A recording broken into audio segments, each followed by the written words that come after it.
You can be my Yoko Ono. Hey guys, Steven here. Never heard that song before? Well, before the Barenaked Ladies were making you say underwear, they released their first single, Be My Yoko Ono.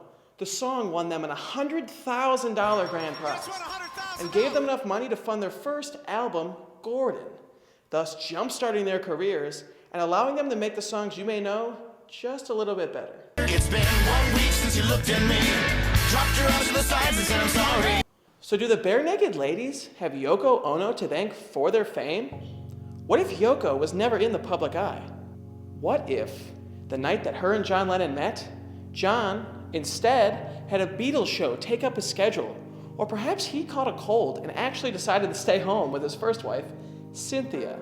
What if John Lennon was just another member of society? He and his friends used to jam when they were younger, but Paul followed his passion of teaching.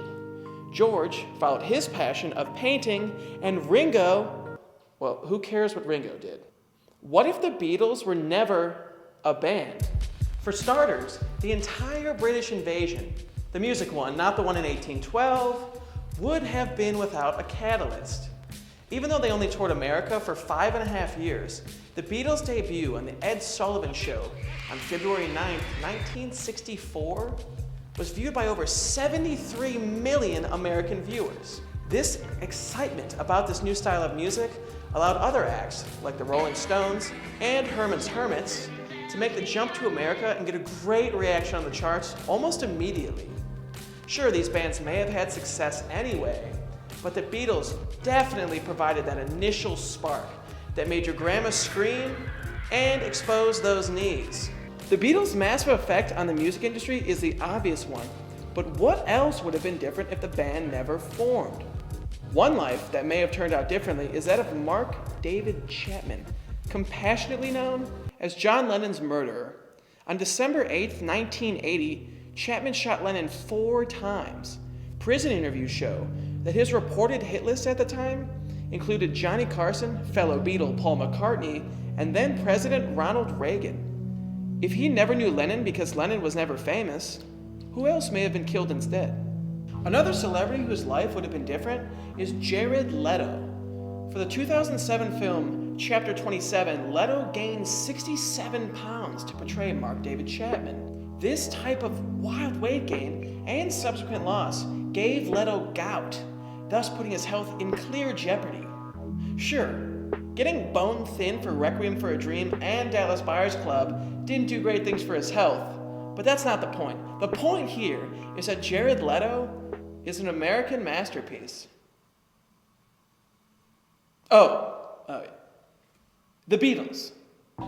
The small effects the Beatles had on our culture are innumerable. There's a Beatles museum in Liverpool, films about the Beatles, parodies of those films, and way too many All You Need Is Love tattoos.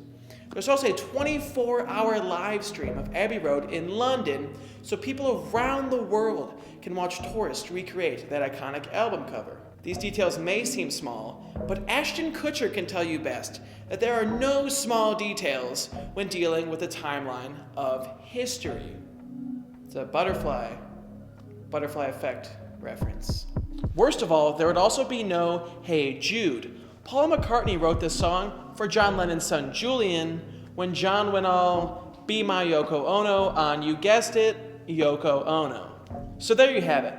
A world without the Beatles may not have had the Barenaked Ladies, thus leading to an early 2000s solely dominated by Smash Mouth. And then I saw her face. Well, maybe that wouldn't have been so bad. Lately, Kanye West has had Paul McCartney featured on several of his songs. The song All Day by Kanye features McCartney whistling during the bridge. Perhaps if the Beatles never existed, Kanye would have to find other artists to whistle these parts. Flo Rida? Bobby McFerrin? In an alternate universe where the Beatles were never a band, any of these possibilities could have been reality. Perhaps the Barenaked Ladies would have never made it out of the garage. Abbey Road would just be another road in London. Maybe your grandparents would never have fallen in love to I Want to Hold Your Hand, and you would not be watching this video. What do you think would be different if the Beatles were never a band? How would your life be different? Let us know in the comments section. Remember to like and subscribe to Afterthought, and remember, stay curious.